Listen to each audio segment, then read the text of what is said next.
I posted images of the Fugees that people haven't seen before from 1993, 1994, stuff we've seen in 1994, 95, stuff from 96, you may or may not have seen, stuff from 97, you may not have seen.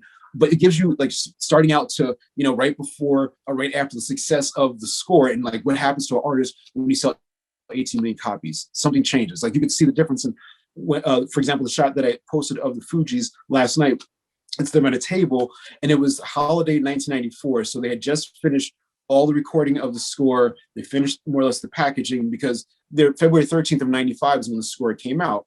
So from holiday to when the album came out, it got buzz.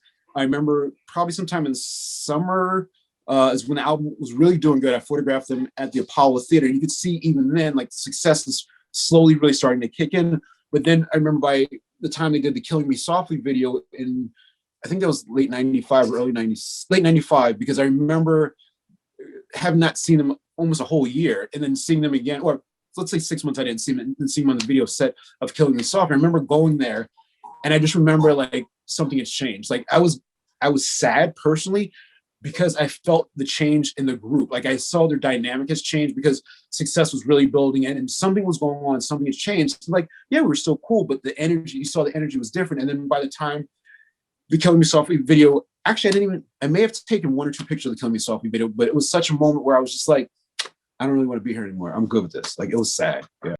Just the vibe wasn't right. And I remember leaving.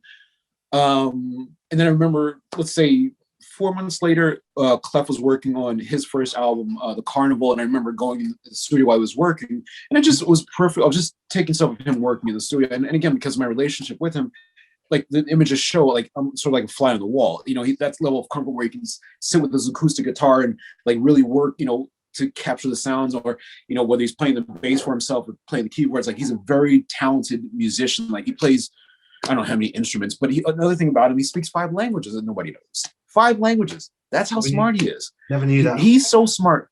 Here's how smart. This one I knew Clef was fucking smart.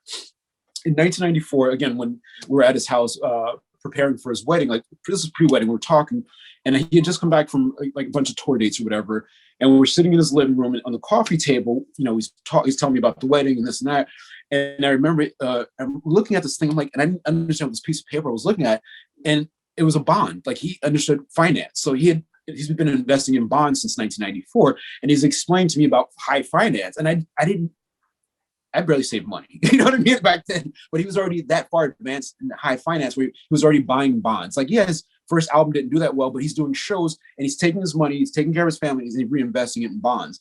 That's when I knew he was way ahead of the game. So someone who's that smart, speaking 5 languages, doing what he does musically, that's why he can do anything, because his brain is that expanded, and just those things that, again, you look at artists as, oh, this person, like you got to see past the hype, the celebrity. Someone can sit down and explain if I had the wherewithal back then to say, can you explain this to me? I would be in a completely different financial picture. You know what I mean? But it is what it is and was what it was. But I'm grateful.